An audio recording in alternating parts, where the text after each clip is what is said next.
¿cómo están? Soy Iván Carrillo, bienvenidos al Noticiero Científico y Cultural Iberoamericano NSC, un espacio de la Asociación de Televisiones Educativas y Culturales Iberoamericanas, ATEI, que también está a su alcance en una de las plataformas más grandes del mundo, Dailymotion, para difundir la ciencia y la tecnología en la región latinoamericana. La conciencia de los fenómenos naturales que afectan a nuestro planeta nos puede llegar de forma inesperada. Por ejemplo, a través de receptores radiofónicos es posible detectar la actividad magnética de la ionosfera de nuestro planeta, un tema que aún guarda muchos misterios y que los científicos intentan comprender observando nuestro planeta vecino, Marte. ¿Has tratado alguna vez de escuchar tu estación de radio favorita y la has encontrado distorsionada o incluso reemplazada por una transmisión diferente? Si es así, podrías haber sido víctima de algo conocido como la capa esporádica E. Se trata de concentraciones de gas cargado eléctricamente, llamado plasma, en una región del espacio conocida como la ionosfera. Actúan como espejos celestes, rebotando las transmisiones de radio sobre el horizonte e interfiriendo con tu radio, al igual que lo harían dos personas tratando de hablar al mismo tiempo. A pesar de que conocemos la existencia de estas capas desde hace más de 80 años, todavía no las entendemos del todo, porque están a una altitud muy difícil de explorar. Allí, el aire es tan tenue que no permite volar a los aviones, pero es lo suficientemente grueso que si intentáramos poner en órbita un satélite, se quemaría en la atmósfera.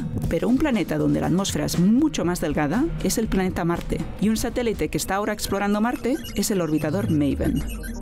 Uno de los instrumentos a bordo de MAVEN se llama STATEC. Está diseñado para medir el plasma que escapa de la ionosfera, la capa atmosférica superior de Marte.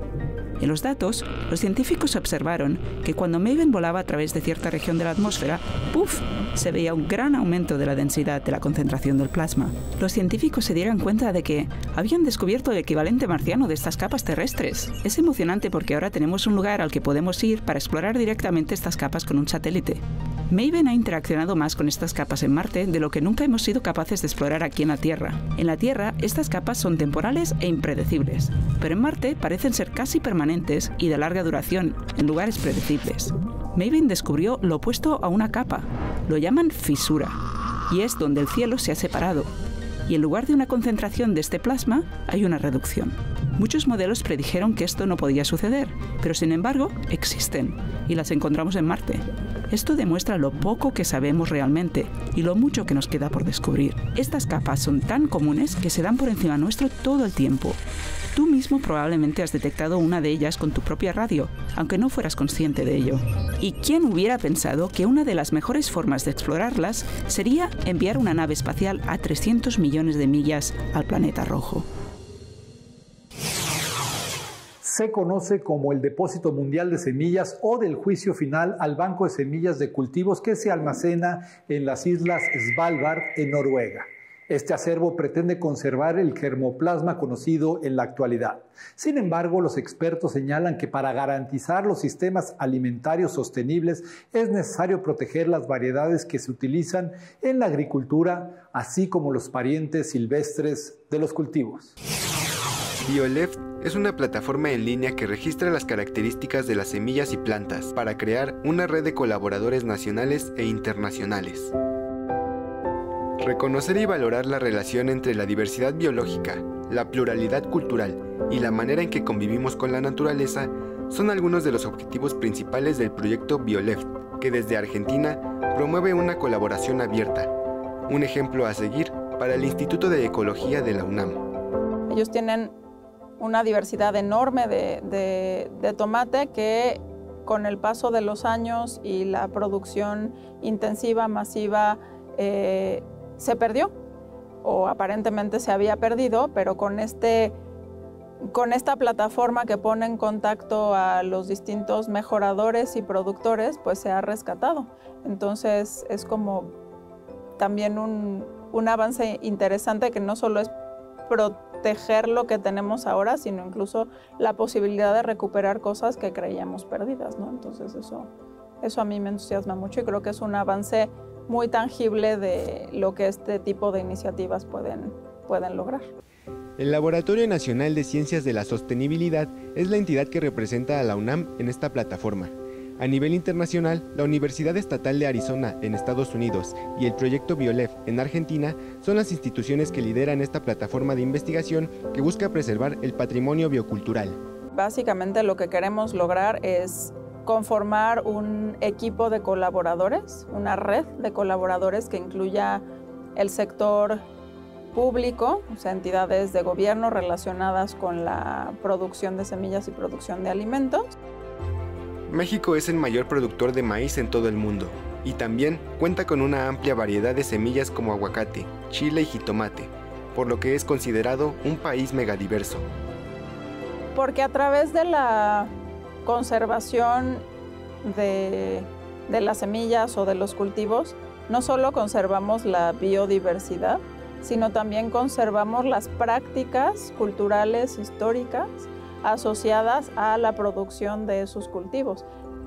El desarrollo del proyecto será evaluado en septiembre por el Consorcio Global para Resultados de la Sostenibilidad, entidad que financia los trabajos de posibles estrategias dirigidas a la sustentabilidad. Para TV UNAM, Jesús Monterrubio. Entre las duras lecciones que nos ha traído la pandemia COVID-19 se cuenta la constatación de que el ser humano está acabando con los recursos del planeta. La sorpresa inicial de los habitantes citadinos ante el regreso del canto de los pájaros en las urbes tiene ahora un sustento estadístico. Los niveles de concentración de dióxido de nitrógeno han disminuido una media del 64% en España tras las medidas decretadas para la lucha contra el COVID-19. Así se desprende de un estudio del Centro de Tecnologías Físicas de la Universidad Politécnica de Valencia. Nosotros, para mapear y cuantificar estas emisiones de dióxido de nitrógeno, hemos trabajado y procesado imágenes del satélite 5P de la misión Copernicus. No obstante, estos son estudios preliminares que vamos a seguir continuando en las próximas semanas. El dióxido de nitrógeno es uno de los principales responsables de la contaminación del aire. Los óxidos de nitrógeno son unos claros indicadores de la calidad del aire, pues tienen su origen en las reacciones de combustión de los vehículos. Y era de esperar, por tanto, que en una situación como la que nos encontramos disminuyesen su concentración. De las ciudades analizadas, Barcelona, con un 83%, ha sido la más beneficiada por este descenso, seguida de Castellón, Madrid, Alicante, Bilbao, Gijón y Valencia. Para la realización del estudio, el equipo de la UPV analizó imágenes satelitales de la misión Sentinel-5P perteneciente al programa Copernicus de la Agencia Espacial Europea, comparando datos de dos periodos, del 10 al 14 de marzo y del 15 al 20.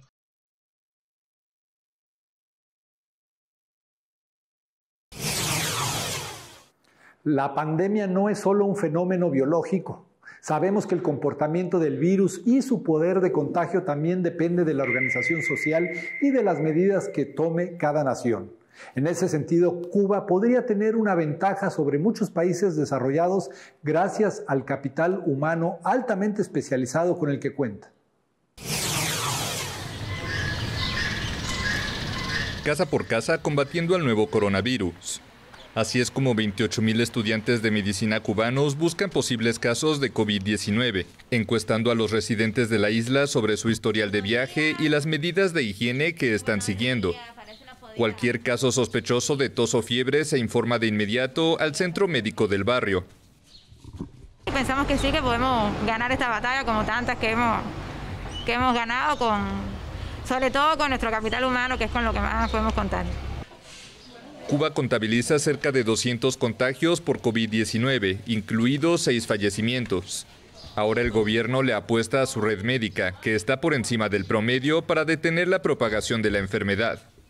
Según la Organización Mundial de la Salud, la isla tiene 82 médicos por cada 10,000 habitantes, en comparación con 32 en Francia y 26 en Estados Unidos.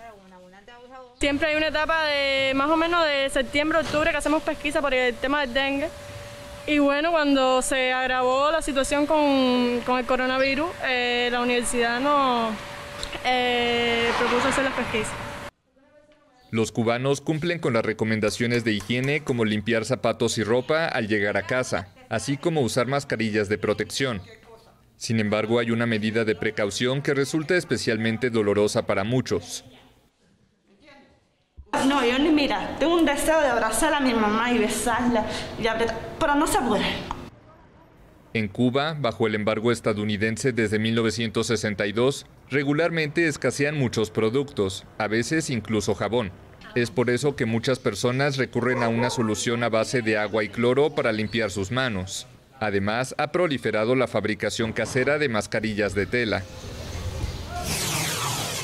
Se calcula que desde el año 1500 al menos 322 especies de vertebrados terrestres han desaparecido y el resto ha sufrido una reducción media del 25% en el número de individuos. Ante esta realidad, la reintroducción de especies es una estrategia que se mira cada vez más como un camino para restaurar lo que la inconsciencia y la voracidad humanas han arrasado.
Está usted viendo NSC. Síganos en nuestras redes sociales, Dailymotion, Facebook, Twitter e Instagram.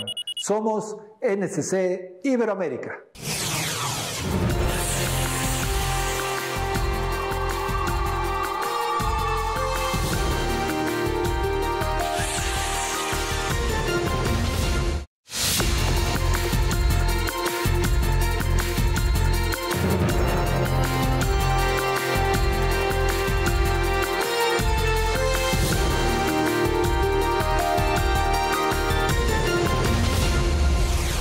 Un kilómetro de nado libre no parece ser ninguna proeza, pero si afirmamos que se hace bajo condiciones de frío extremo y sobre todo con el objetivo de generar conciencia en torno a la necesidad de una reserva marina en el Ártico, podemos considerar el hecho como una auténtica hazaña.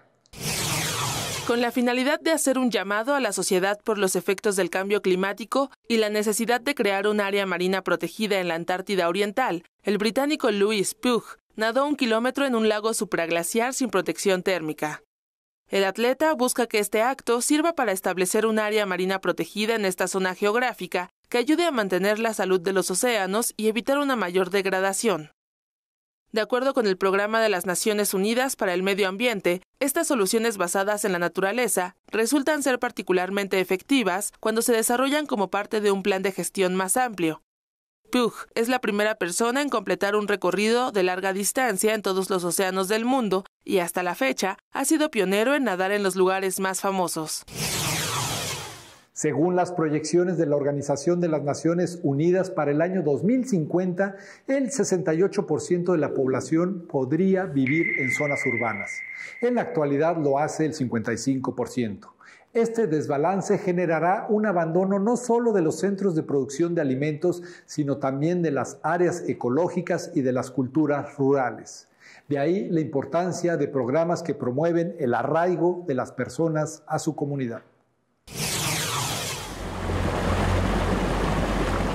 La selva amazónica es el hogar de muchas comunidades en Brasil que por tradición han aprendido a valorar y proteger la naturaleza que les rodea. Y para varios jóvenes que han podido elegir entre una vida en la ciudad o en la Amazonía, no hay mucho que pensar.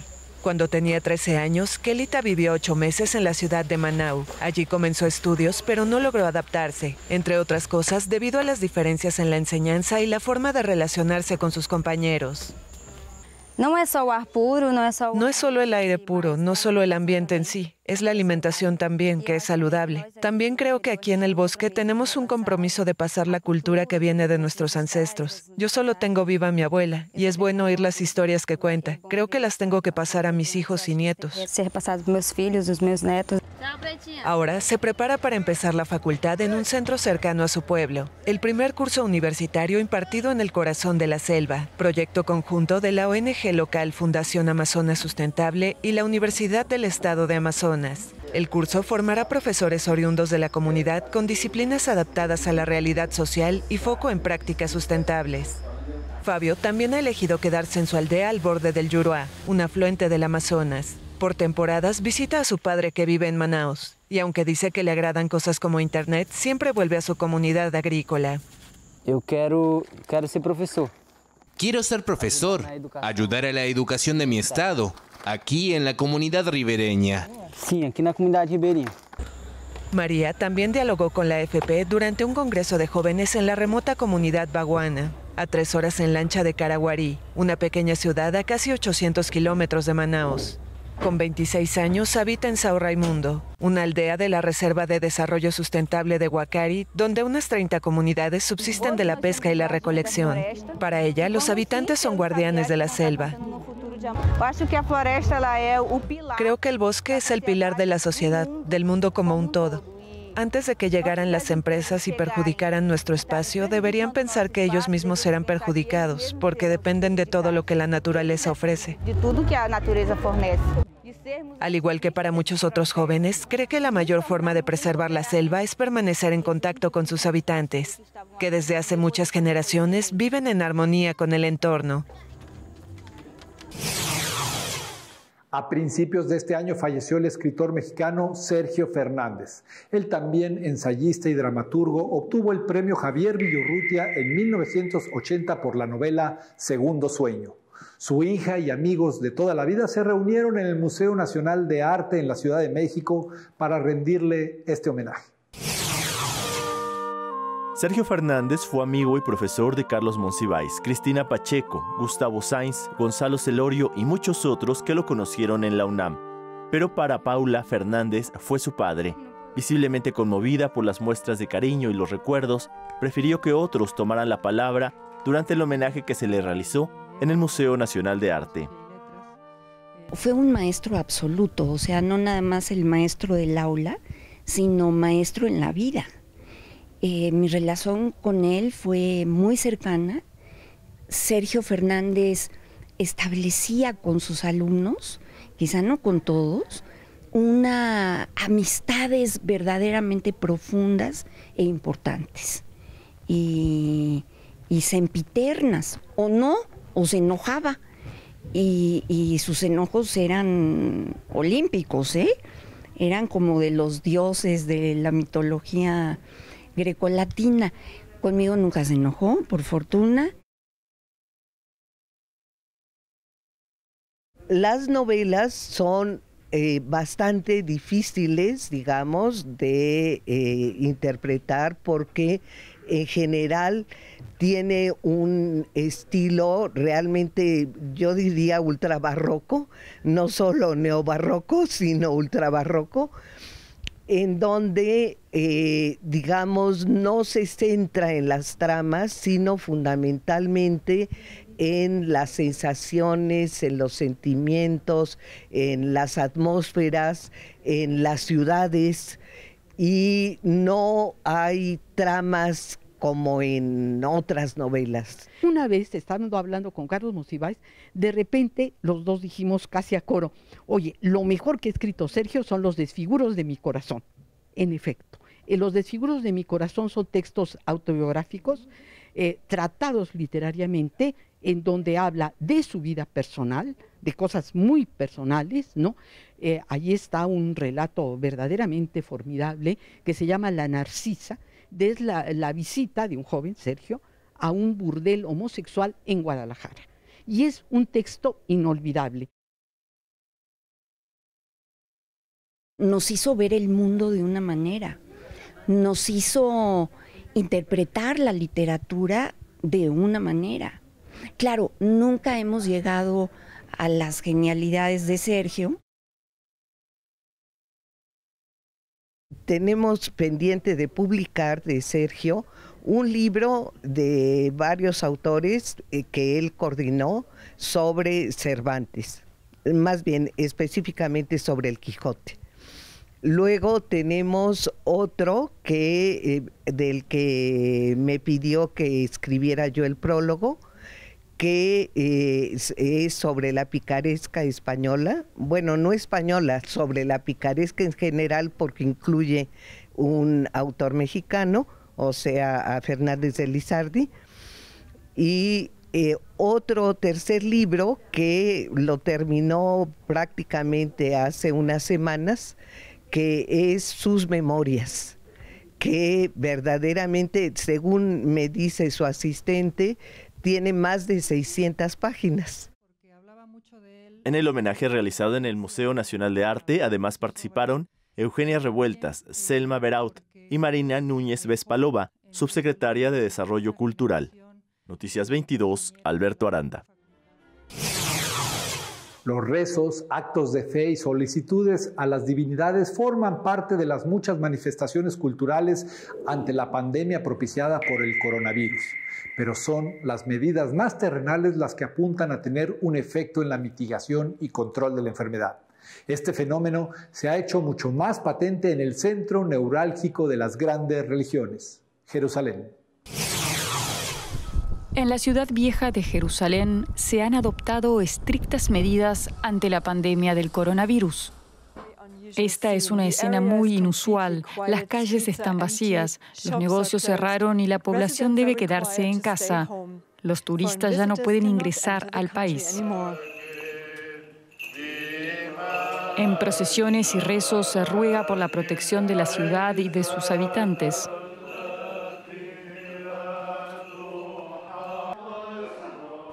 La Iglesia del Santo Sepulcro.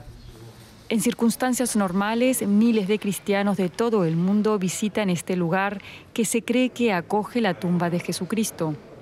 Por estos días, una extraña calma reina en el recinto, ocupado únicamente por los monjes que lo custodian. El jueves cerró sus puertas al público, al igual que otras iglesias en la ciudad vieja. Las iglesias piden que se evite tocar o besar objetos religiosos. Algunas iglesias están transmitiendo sus misas por Internet. Probablemente las celebraciones de Pascua se realizarán sin la presencia de fieles. A algunos cientos de metros se encuentra el Muro de los Lamentos. Aquí el culto judío tampoco escapa a las restricciones. Una cinta separa a los grupos de fieles. Están prohibidas las reuniones de más de 10 personas. Y además, ahora solo pueden entrar los judíos que residan en la ciudad vieja. La explanada de las mezquitas, uno de los lugares más sagrados del Islam, fue cerrada por las autoridades religiosas. En otras mezquitas, los creyentes deben mantener una distancia prudente entre ellos o rezar en casa. Una situación sin precedentes también para una ciudad tan antigua como Jerusalén.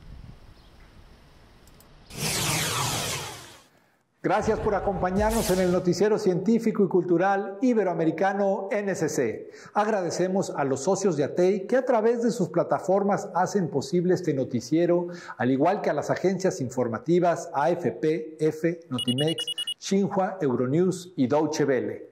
Soy Iván Carrillo, los invito a visitar nuestra página noticiasnsc.com y a utilizar nuestra aplicación. La próxima semana más información científica y cultural.